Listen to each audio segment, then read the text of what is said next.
की हे आरोपी एकाच गाडीत सर्व पळून चाललेले होते आणि त्यांनी काय केलं, मोबाईल सुद्धा गाडीतच सोडले आणि गाडी सोडून ते पळून गेलेले आहे. साधारणतः अंदाज असा बांधतायत पोलीस, म्हणजे पोलिसांना मी सतत विचारतोय. ऍडिशनल कलेक्टर तिथले आहेत तिडके आणि मीना म्हणून डीवायएसपी, तर त्यांच्याकडनं असे उत्तर येत आहेत की ते कर्नाटकाच्या बाजूला सरकलेले आहेत.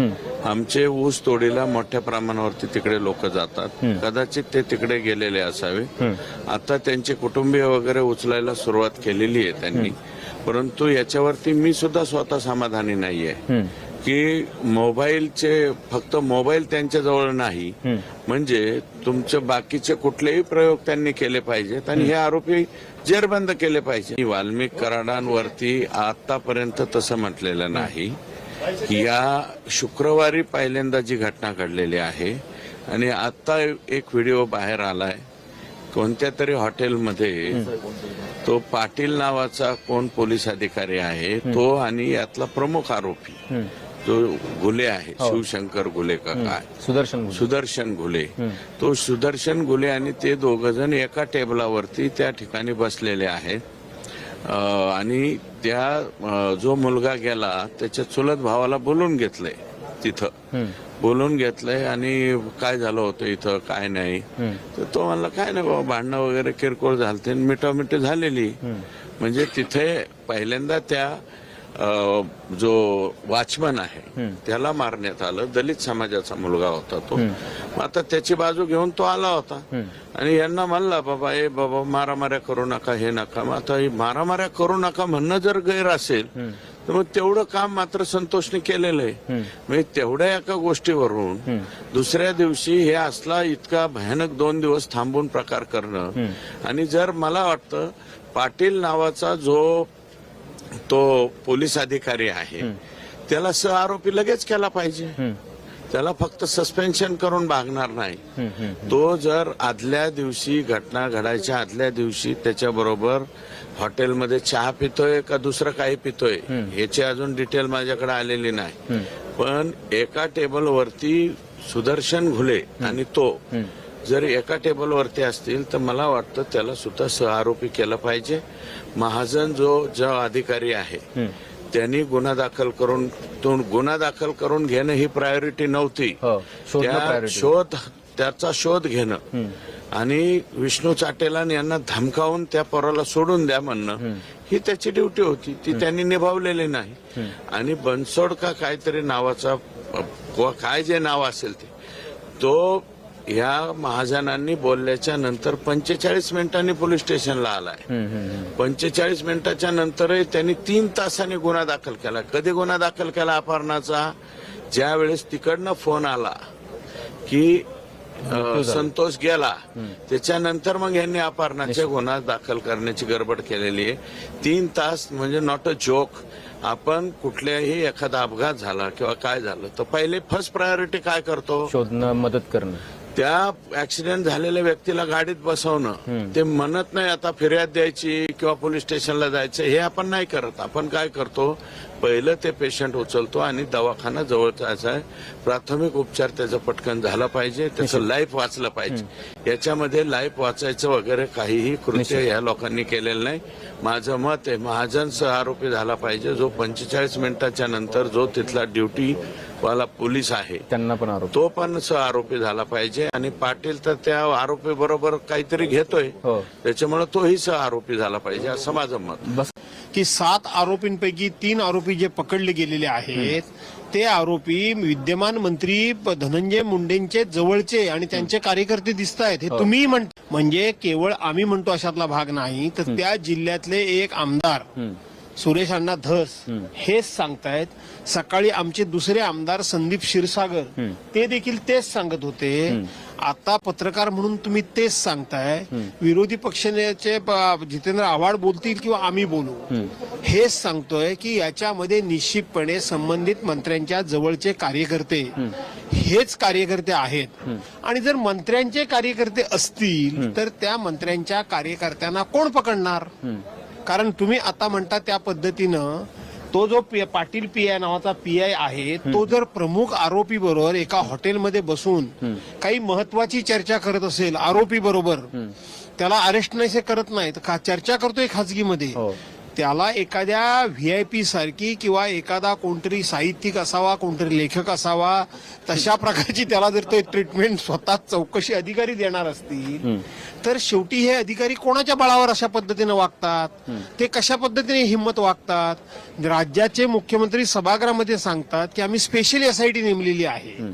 स्पेशल एसआयटी नेमली म्हणून म्हणता तुम्ही, आणि दुसऱ्या बाजूला तुमचे चौकशी अधिकारी जर अशा पद्धतीनं चुकीच्या पद्धतीनं आरोपींच्या बाजूनच जर वावरत असतील तर निश्चितपणे यांना कुठे ना कुठेतरी राजकीय अभय आहे. आणि राजकीय अभय असल्यामुळेच या पद्धतीनं संबंधित चौकशी यंत्रणेला तुमचे गुन्हेगार माहिती आहेत, त्यातले कोण आरोपी आहेत ते माहिती आहेत, परंतु जाणीवपूर्वक त्यांना पकडण्याचं टाळतायत. अशा पद्धतीचा संशय घ्यायला पुरेशी जागा आहे. हे बघा, त्या पाटील आणि त्यांनी ही हिंमत कशी केली हे जरा न उलगडणारं कोड आहे. इतकी दिरंगाई, इतका मूर्खपणा, म्हणजे हा शुद्ध मूर्खपणा केलेला आहे त्या पाटील. मुळामध्ये अण्णा जरी म्हणत असले तरी आज मला एका जबाबदार माणसानं असं सांगितलं की बीड जिल्ह्यामधल्या परळीमध्ये बाकी संपूर्ण बीड जिल्ह्यामध्ये मी म्हणत नाही, गेल्या वर्षभरामध्ये 35 खून झालेत परळीमध्ये. आज सुद्धा तिथे संदीप क्षीरसागर नावाच्या आमदारांनी माननीय मुख्यमंत्री महोदयांना विनंती केली की कुठलाही गृहमंत्री, मुख्यमंत्री गडचिरोली जिल्हा हा आव्हानात्मक जिल्हा म्हणून त्या ठिकाणी स्वतःचं कार्यक्षेत्र म्हणून किंवा पालकमंत्री म्हणून घेतो, तुम्ही आमचा बीड जिल्हा घ्या. अशा पद्धतीची विनंती करणं म्हणजे एक प्रकारचा आक्रोश आहे की आज त्या परळीमध्ये आणि पर्यायाने बीडमध्ये केवढी मोठी दहशत आहे. म्हणजे सकाळी ज्या वेळेला मी हे ऐकलं की जवळजवळ वर्षभरामध्ये परळीमध्ये 35 खून झाले, अशा पद्धतीचे जर वस्तुस्थिती खरी असेल आणि त्याचबरोबर जर संबंधित मंत्र्यांचे जवळचे कार्यकर्ते म्हणून अशी गुंडगिरी, त्या भागामध्ये प्रचंड हप्ता वसुली, प्रचंड दादागिरी, प्रचंड 2 नंबरचे धंदे, प्रचंड विरोधकांना त्रास, प्रचंड आपल्या पक्षांतर्गत विरोधकांना सुद्धा त्रास, अशा पद्धतीचं जर काम चालत असेल तर निश्चितपणे याच्यामध्ये आमचे मित्र जरी सुरेश अण्णा ते सत्ताधारी पक्षात असले तरी सुद्धा, ते नाही म्हणत असले तरी सुद्धा इथं कुठे ना कुठेतरी सरकार याचा अर्थ कोण नाही कोणतरी सत्तेमधला जबाबदार माणूस इथं दहशत पसरवतोय, इथं दबाव आणतोय आणि अशा गोष्टींना खतोखत पाणी घालतोय. त्याच्यामुळेच हा एवढा मोठा मर्डर झालेला असताना ज्याच्या करता स्वतः आमदार महोदय पाठपुरावा करतायत, ज्या निर्घुणपणे, ज्या निर्दयीपणे त्या माणसाला काय कारण झालं, असं काय झालं होतं, तो माणूस मध्यस्थी करायला गेला, भांडण मिटवायला गेला. कुणी कोणाचं भांडण मिटवायचंच नाही का?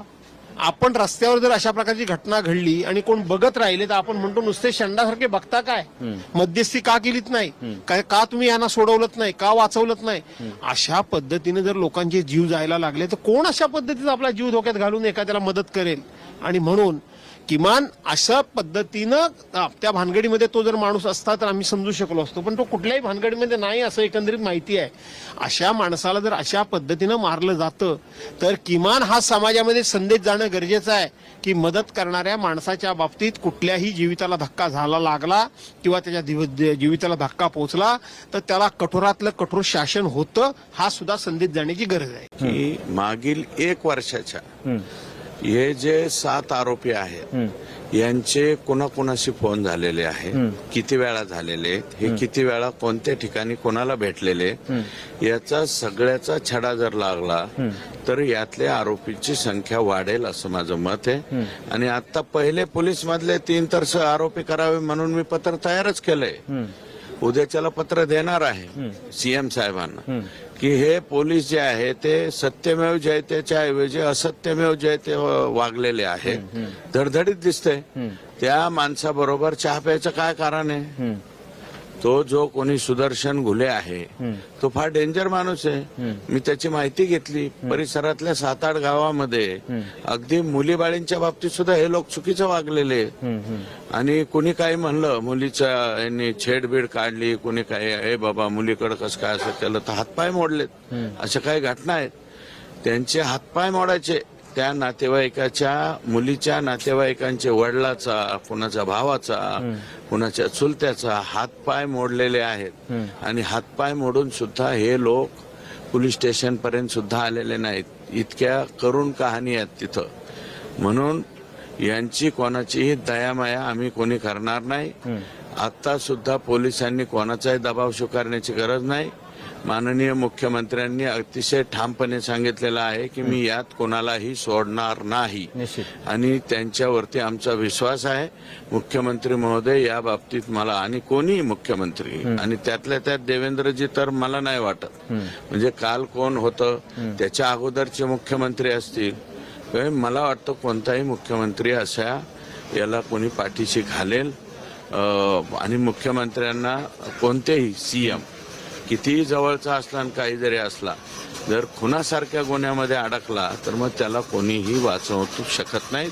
यांना वाचवायचं बिलकुल काही कारण नाही. फक्त आरोपींची संख्या वाढावी हे माझं स्पष्ट मत आहे. जर त्यांचे कॉल झाले असतील शुक्रवार पासून सोमवार पर्यंत जे तुम्ही नाव घेतायत, मी अजून नाव घेतलेलं नाही. मी आका म्हणतोय ना, आका हे शागिर्द आणि त्यांचे आका.